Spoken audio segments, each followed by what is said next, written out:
Assalamualaikum warahmatullahi wabarakatuh. Waalaikumsalam warahmatullahi wabarakatuh. Saya Irma Ustazah. Tadi kan hati terbagi 3 menurut Ibnu Qayyim ya tadi ya. Yang hati yang sehat, hati yang redup, dan hati yang mati gitu ya Ustazah. Pertanyaannya, bagaimana cara untuk menghindari dari hati yang mati? Itu saja ya. Terima kasih. Assalamualaikum warahmatullahi wabarakatuh. Baik, terima kasih. Cara menghindari hati yang sakit bahkan sampai yang mati ya Bu ya. Karena kita kepengennya sepakat tadi bahwa kita kepengen mendapatkan hati-hati yang sehat semuanya, yang disebut dengan kolbun salim. Maka rumus yang pertama tentunya, ini kita ini kan semua ini pasti punya hati yang redup lah, punya hati yang sakit. Maka saat kita punya hati yang kurang bagus, setiap sesuatu itu kata Rasulullah ada elapnya. Setiap sesuatu ada elapnya. Sama halnya kalau kita punya cermin di rumah, kemudian tuh cermin nggak pernah dielap, kira-kira burem apa enggak? Padahal udah pakai bedak 5 kilo. Anggapan kita ini mukanya hitam. Kenapa? Karena cerminnya burem, nggak pernah dielap. Maka kata Rasulullah, wasaqalatul qalbi zikrullah. Untuk ngelap hati kita dengan cara banyak-banyak zikir kepada Allah. Dibersihin dengan cara zikir, dielap dengan zikir. Nah, saya yakin nih ibu-ibu zikirnya luar biasa. Insya Allah sehari selawatnya 1000, 2000, 3000. Insya Allah ya Bu. Istighfarnya, tasbihnya, apalagi baca Quran. Jadi rumus yang pertama, banyakin zikir sama Allah, banyakin ngucap inget sama Allah, terutama baca Al-Quran. Kenapa? Karena itu merupakan sebuah pembersih buat kita. Hati yang banyak redupnya, hati yang banyak sakitnya, maka kita ingin meningkat kepada kolbun yang salim. Itu rumus yang pertama. Rumus yang kedua, tentunya ibu banyak bermajlis. Ibu banyak bermajlis supaya ibu tahu. Coba kalau pagi hari ini ibu nggak datang ke sini, ibu tahu apa enggak? Nggak tahu. Oh, ternyata hati kita masih redup ye. Kenapa? Karena masih suka kesel sama orang, masih suka benci sama orang. Oh, ternyata kalau redup banyakin zikir. Itu ibu dapat dari mana?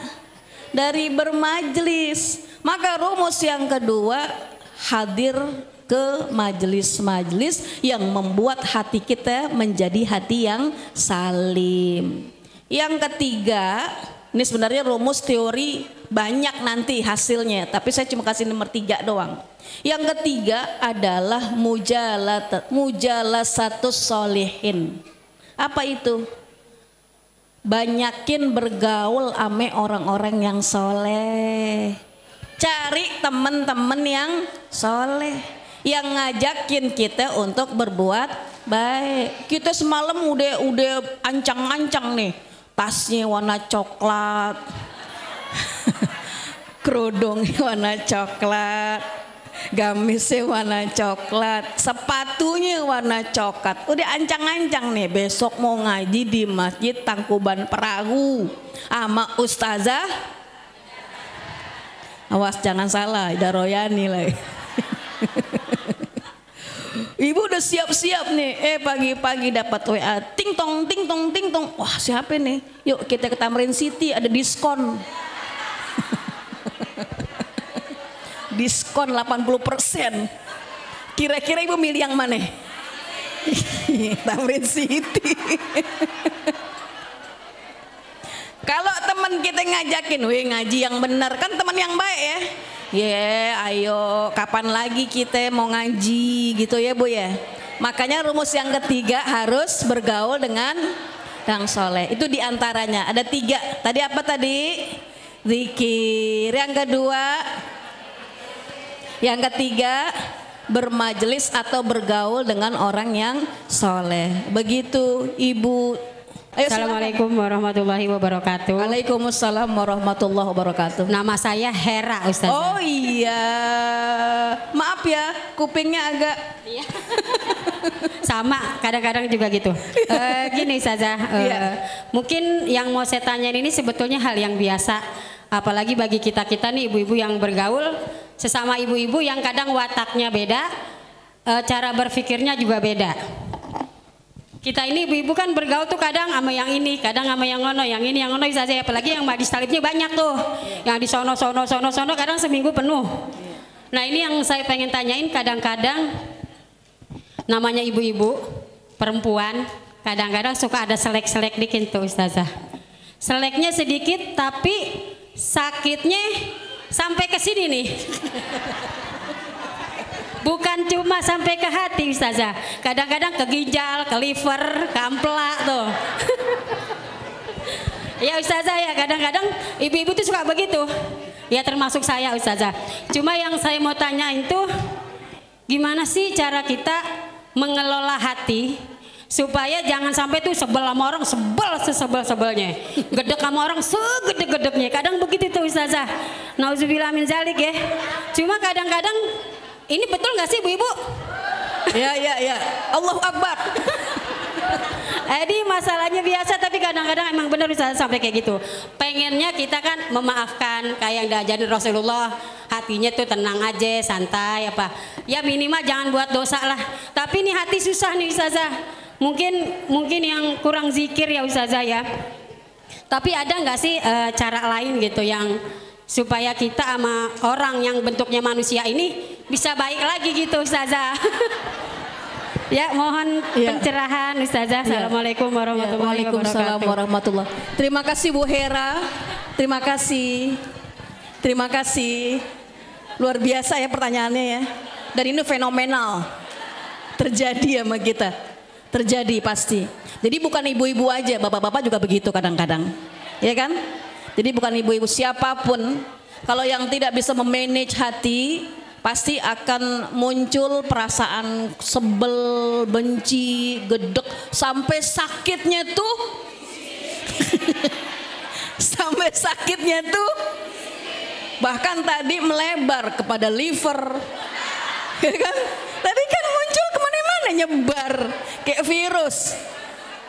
Dan Bu Hera menyadari bahwa bisa jadi memang kita kurang zikir sama Allah. Kenapa? Ghadab itu datangnya dari syaitan. Marah datangnya dari. Kenapa kita dideketin sama setan? Kenapa kita demen berdekatan dengan setan? Temenan sama setan, bestie sama setan? Karena kita kurang zikir. Karena setan itu sifatnya khannas. Tadi Bu Hera sudah menyadari, kali kita kurang zikir ya, gitu ya.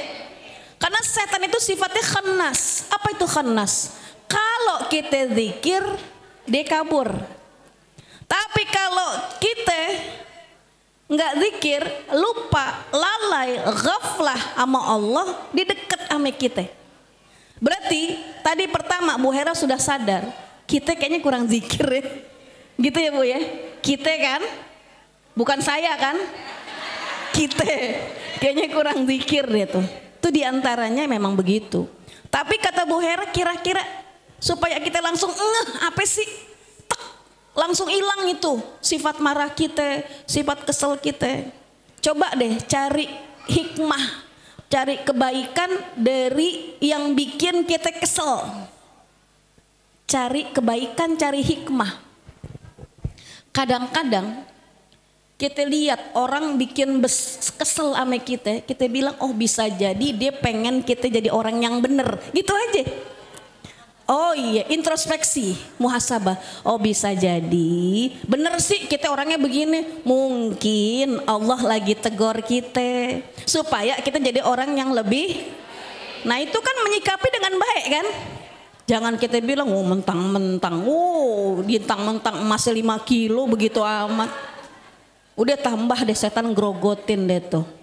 Iya bener, coba hajar. Kata siapa? Kata setan. Setannya gak usah madep ke saya Bu. Ibu nggak usah kesel sama saya, setan. Nggak usah bilang ke saya kali Bu. Ya jadi cari kira-kira kalau ada sesuatu yang nggak ngenakin nama kita, cari hikmah.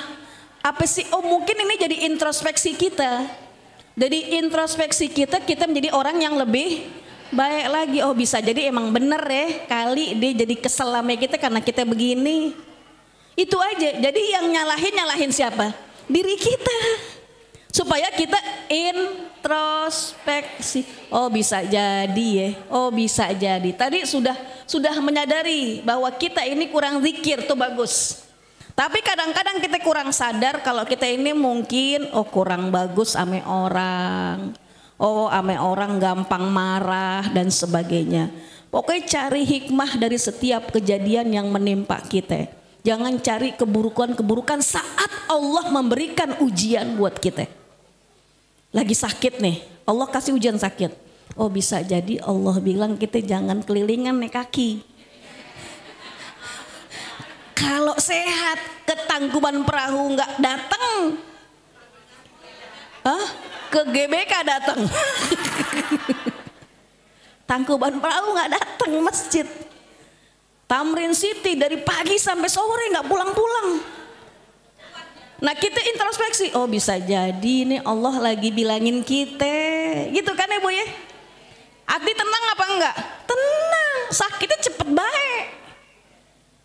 Oh bisa jadi nih kalau kita nih kakinya nih sehat terus, lupa diri, kita bersyukur sama Allah. Jadi introspeksi penting apa enggak?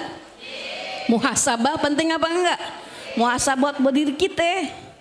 Kenapa? Karena yang pengen bener kita apa orang lain? Kita dulu, dari masing-masing kita dari masing-masing individu. Nanti dari beberapa individu akan muncullah pribadi-pribadi yang baik, muncullah komunitas yang baik. Nah itulah makanya ibda binafsi, mulai dari diri kamu, diri kita, mulai dari kita untuk mengelola emosi yang kita punya, temperamental yang kita punya, hati yang kita punya, tolong kelola, tolong manage. Tapi kita tidak sempurna, tapi kita berusaha belajar untuk menjadi orang yang lebih baik. Begitu Behera, terima kasih.